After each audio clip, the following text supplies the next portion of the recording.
काश तुम बताते क्यों, काश तुम्हारे अपने तुम्हें रोक पाते, काश एक मौका और देते जिंदगी को, काश यूं ही हैरानी में ना छोड़ जाते, काश कोई तो होता जो तुम्हें इतने बड़े डिप्रेशन से निकाल पाता, काश कोई तो होता जो तुम्हें इतने बड़े कदम उठाने से पहले रोक पाता, काश यूं ही हैरानी में ना छोड़।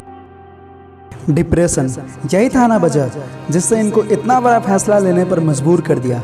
लेकिन ऐसा क्यों होता है कि इंसान इतना बड़ा फैसला ले लेता है, और क्या है ये डिप्रेशन जो आज मैक्सिमम स्टूडेंट्स को अपने चपेट में लेता जा रहा है? क्या हम इससे बच सकते हैं? तो चलिए इन सारे क्वेश्चंस का आंसर जानते हैं।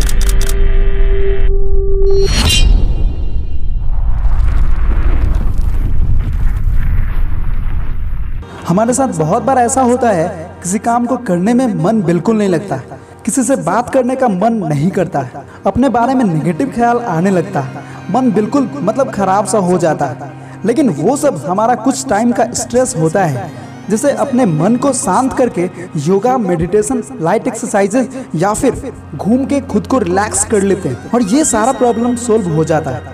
लेकिन जब ये सब चीज़ें लगातार हमारे साथ होना स्टार्ट हो जाता है, स्ट्रेस काफ़ी ऊपर लेवल तक चला जाता है, जिसको ठीक करना खुद के बस का नहीं होता, तब एक बीमारी का रूप ले लेता है जिसे हम डिप्रेशन कहते हैं। और ये इंसान को मेंटली, इमोशनली इतना ज़्यादा कमज़ोर बना देता है कि इंसान अपना सेल्फ कॉन्फिडेंस बिल्कुल भूल जाता है, उसके अंदर नेगेटिविटी का भंडार बन जाता है। चाहे उसके साथ कितना भी अच्छा हो जाए, उसका मन हमेशा खराब रहता है, कभी खुश रह ही नहीं पाता है। दो तरह के लोगों में ज़्यादा डिप्रेशन पाया जाता है, एक वो जो लवर होते हैं और किसी भी वजह से उनका ब्रेकअप हो जाता है, फिर उनका स्ट्रेस लेवल बहुत ज़्यादा बढ़ जाता है, और उस बीच उन्हें एक ऐसा इंसान या एक ऐसा चीज़ का जरूरत पड़ता है जो उनके इमोशन को स्टेबल करने में मदद करे, ताकि वो ब्रेकअप पेन से इजीली मूव ऑन कर पाए।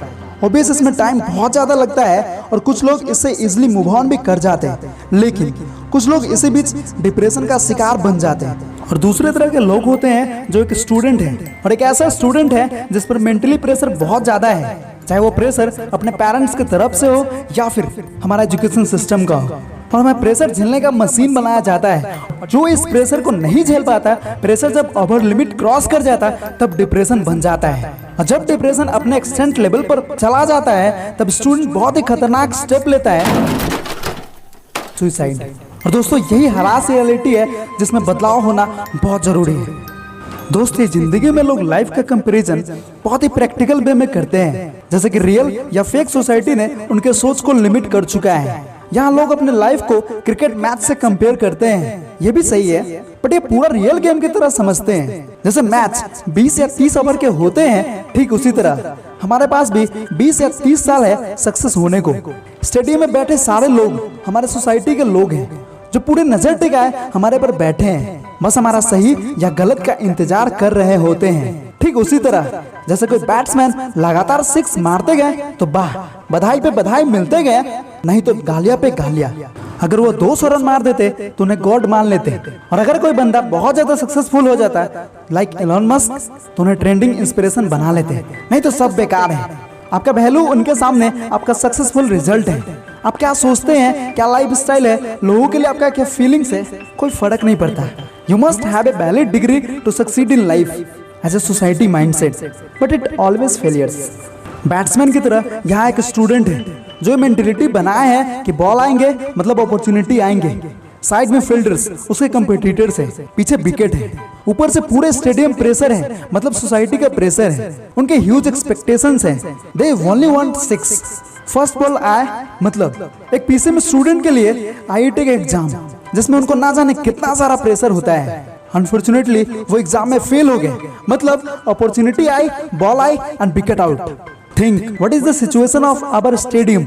अगर कोई बैट्समैन फर्स्ट बॉल पे आउट हो जाए और प्लेयर लाइक विराट कोहली और वो मैच से बाहर हो जाता है, मतलब यहाँ एक स्टूडेंट सोचता है मैं लाइफ से बाहर हो गया, and finally they attempt suicide. What A harass reality. क्या एक्चुअली में यही लाइफ है? नहीं यार, ये गेम है क्रिकेट मैच की तरह, बट कुछ अलग है, और जो ये बात समझ लेते वो सही में जिंदगी को एंजॉय करते। तो फिर ये कैसा गेम है? ये लाइफ एक क्रिकेट मैच की तरह जरूर है, बट यहाँ ओवर्स की कोई लिमिट नहीं होता। Number of balls is equal to infinite, मतलब number of opportunity is equal to infinite. यहाँ बस एक बॉलर होता है और एक बैट्समैन होता है, एंड पीछे नो विकेट, आउट होने की कोई पॉसिबिलिटी नहीं। एक बॉल आया पास, मतलब आईटी का एक अपॉर्चुनिटी आया पास, दूसरा बॉल आया पास, फिर पास, कभी खत्म ही नहीं होता। और तब तक खत्म नहीं होता जब तक कि हम फील्ड छोड़ के भाग नहीं जाते। जब तक टिके रहेंगे तब तक बॉल आते रहेंगे। 20 बॉल पास कोई बात नहीं, लेकिन जैसे ही 21वां बॉल आया सीधे स्टेडियम से बाहर हो गए हम सक्सेसफुल। बस तभी उन सोसाइटी वाले पे नजर देना है, लेकिन उससे पहले तक हमारी आंखें उनके लिए बंद होनी चाहिए। Be attentive what you want. लोग क्या कहेंगे, लोग क्या सोचेंगे, उससे कोई फर्क नहीं पड़ना चाहिए।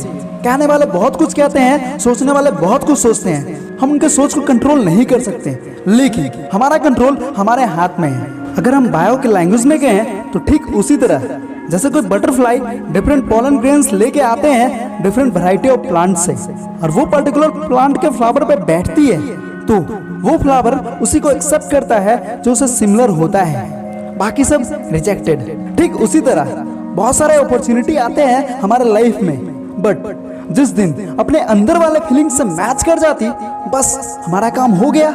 लेकिन तब तक हमें वेट करते रहना चाहिए दोस्त।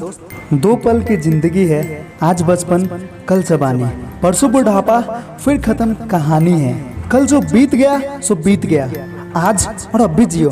ये मेरा ख्याल है जिंदगी के ऊपर।